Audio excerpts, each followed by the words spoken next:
दशा क्या होती है? दशा जैसे हमारे देश में ना जी पहले प्रधानमंत्री है, फिर हमारा मुख्यमंत्री है, जी फिर एमपीज होते हैं, फिर एमएलए होते हैं, जी। ठीक। ऐसे ही एक होती है महादशा। दशा, महादशा। महादशा महादशा के बाद आई अंतरदशा, अंतरदशा के बाद आई प्रत्यांतर दशा, प्रत्यांतर दशा के बाद आई सूक्ष्म दशा।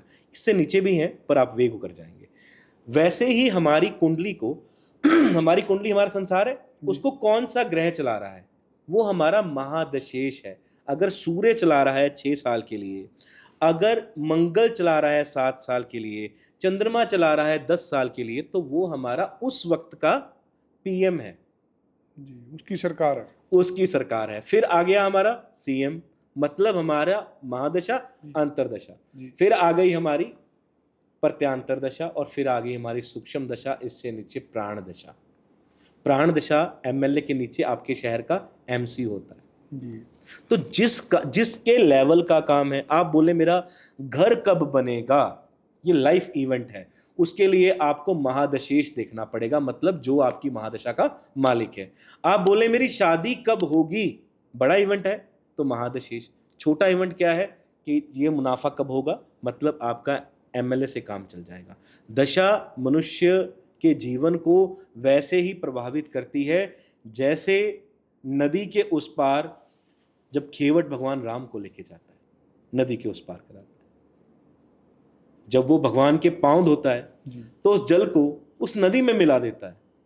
कोई सवाल करता है उससे, दंत कथाएं हैं, सवाल करता है उससे कि तूने खेवट ये भगवान का चरण अमृत इस नदी में क्यों मिलाया। उसने कहा कि अगर मैं अभी ग्रहण करता हूं तो मैं अभी पूरा का पूरा पी जाऊंगा, अगर मैं इसे नदी में मिला देता हूं तो आजीवन मेरे पास ये रहेगा, मेरे पास ये रहेगा। मैं जब चाहूं भगवान का चरण रज अमृत पी सकता हूं। बिना अध्यात्म के ज्योतिष हो नहीं सकती। सो ऐसे दशाएं हर किसी की जिंदगी में प्रभाव डालती है। सबसे पहले शुरुआत होती है सूर्य से, सबसे अंतिम दशा है शुक्र की, सबसे बड़ी दशा है शुक्र की 20 वर्ष की।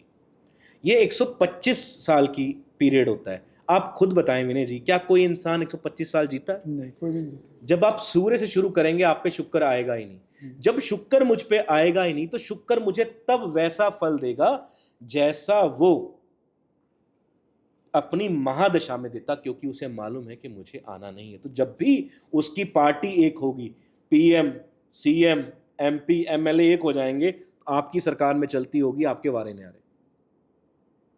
जब हमारा जीवन, WHO क्या कहता है, 71, 72 यही कहता है ना, उसके बाद तो बोनस पीरियड है। मैंने मान लिया आप 85 साल जिए, यही मान लें जो इंश्योरेंस कंपनीज कहती हैं, 85 की एज बोलती हैं इंश्योरेंस कंपनीज। तो 85 साल और 125 साल में कितना अंतर है? विश्वोत्तरी दशा। तो वो आपको अभ्यास करते करते हो जाती हैं चीजें, आपकी पकड़ में आ जाती हैं कि इसका सूर्य शुरू हुआ है, इस पे कभी भी। एक और बहुत गहरा राज बताता हूं मैं आपको। सूर्य की महादशा 6 बरस की है। एग्जाम जो उदाहरण लेता हूं मैं, अगर मान लीजिए आपका बर्थ आज हुआ है तो आपके नक्षत्र प्लेसमेंट के अकॉर्डिंग आपका 3 साल का पीरियड पहले जा चुका है। इसका मतलब ये है कि अगर आप पिछले जन्म में मानते हैं तो वहां से आप 3 साल की दशा भोग के आए हैं। अच्छा, पीछे से आप 3 साल की भोग आए हैं, बाकी की जो रहती है वो अभी शुक्र की 20 साल की है, आप पे शुरुआत होती है उसकी 0 से, तो आप अब 0 से शुरू हो रही है और 10 साल की दशा रह गई है। इसका मतलब 10 साल आप पीछे भोग के आए हैं।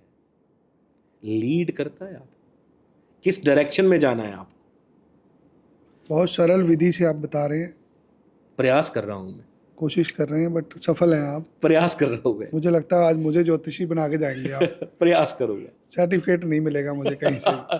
नहीं मिलेगा, अंतरात्मन से मिलेगा प्रमाण पत्र। मैं ज्योतिष का प्रचारक बनना चाहता हूँ, उसी की दौड़ में लगाऊं कि घर घर में ज्योतिष पहुँचाऊँ, लोगों को उनके ग्रहों के बारे में बताऊं, अलग अलग विद्वानों को लोगों के सामने लेके जाऊं ताकि उनकी विद्या से लोग अपना जीवन सफल बना सकें। बहुत बड़ी बात है, मैं आपका बहुत बहुत शुक्रगुजार हूं। मुझे दशा के बारे में बताइए, सबसे अच्छी दशा कौन सी होती है और मुश्किल कौन सी होती है? सबसे मुश्किल दशा कही जाती है राहु की, जो 18 बरस के लिए आप पे आता है। इसे 6-6 साल के 3 भागों में बांट लिया जाता है। पहले 6 साल की शुरुआत आपका ग्रह करता है कि किस दशा में, किस भाव में आपके क्या ग्रह बैठे हुए हैं, वो उसकी शुरुआत करते हैं। हो सकता है पहले 6 साल बहुत बुरे, बीच में बुरे और फिर अच्छे। दूसरी तरफ हो सकता है पहले 6 साल बहुत अच्छे, फिर अच्छे और फिर बुरे। ये आपके संचित कर्म और अब के कर्मों पे निर्भर करता है। सबसे बुरी दशा मानी जाती है राहु की, परंतु कभी कभी ये सत्य नहीं होता, क्योंकि कारक, अकारक और योग कारक, ये 3 ग्रह फॉर्मुलेट करते हैं। अगर आपके ऊपर केंद्र की दशा है, त्रिकोण की दशा है, तो आप लाभ में रहने वाले हैं। केंद्र शुभ भाव है, त्रिकोण शुभ भाव है, आपका लगन कौन सा है ये बहुत मायने रखता है, ठीक है। वैसे ही सबसे बुरी दशा राहु की, सबसे उत्तम दशा आपके लग्नेश की दशा सबसे उत्तम है। अगर मान लीजिए आप वृषभ राशि के हैं, आप तुला राशि के हैं, तो आपका लग्नेश हुआ शुक्र, तो आपकी लॉटरी लग गई 20 साल के लिए, अगर उसकी पोजीशन अच्छी है। अब इसको थोड़ा सा और इजी कर दूं। जी। हम बोलते हैं 12 भाव होते हैं, जिसको लाल किताब वाले 12 खाने बोलते हैं। खाना नंबर 1 भाव, भावे भावना भाविये, भावे हो कल्याण। आप खाना बोलते हैं और भाव बोलते हैं, मैं भाव में विश्वास रखता हूँ। खाना में तो मैं खाने के लिए प्रयास करता हूँ आपको। तो 12 भाव होते हैं, 12 भावों में 9 ग्रहों की प्लेसमेंट है। हालांकि हम अब तो प्लूटो को नासा ने भी नलीफाई कर दिया कि वो बोना ग्रह है, ड्वार्फ ग्रह है, उसको नलीफाई कर दिया। तो 12 भावों में 9 ग्रह बैठे हैं। आप ये समझिएगा 9 पात्र रखे हैं और हर इस पात्र में उसकी कारक वस्तु है। मान लीजिए हर में पानी है, ये समझिएगा। 9 गिलास पड़े हैं, और इजी कर देते हैं। टेबल के 12 डिवाइडेशन है, भाव है, उसमें 9 जो हैं वो पड़े हैं गिलास। किस गिलास में कितना पानी है और कैसा पानी है, ये है उसकी डिग्रीज, ये है उसकी उच्चता और नीचता। क्या मुझे दूध की जरूरत है? क्या मेरी कुंडली में किसी पात्र में दूध पड़ा है मौके पे? मुझे फल के रस की इच्छा है, उसमें वो है, मुझे जरूरत किस चीज की है? क्योंकि ये कहा जाता है कि जो जो मांगा जाता है वो परोसा जाता है। आपका 9th हाउस डिसाइड करता है कि आप कितने धार्मिक हो गए, और आपका 5th हाउस डिसाइड करता है कि पिछले जन्म में क्या कुकर्म और क्या शुभ कर्म करके आए हो। आपका 8वां भाव आपकी हद है। हर एक गूढ़ विद्या का कारक योर 8th हाउस, उससे ऊपर उठते ही आप ऊपर निकल जाते हैं। 1 में आप, 12 में रामलीला समाप्त। जो 12 घर कभी हमारे ऋषियों ने सबसे बुरा माना, आज हर एक इंडस्ट्री में और स्पेशली इमिग्रेशन इंडस्ट्री में सबसे शुभ माना जाता है। पहले तड़ी पार किया जाता था, देश निकाला दिया जाता था। जेल जैसा, जेल यात्रा का है, हॉस्पिटल का है, शयन सुख का है, बेड पे पड़े हुए मरीज का है। आज लोग इसको शुभ समझते हैं। शुभ बनाना पड़ता है भाई, हर एक इंसान को बाहर जाना है।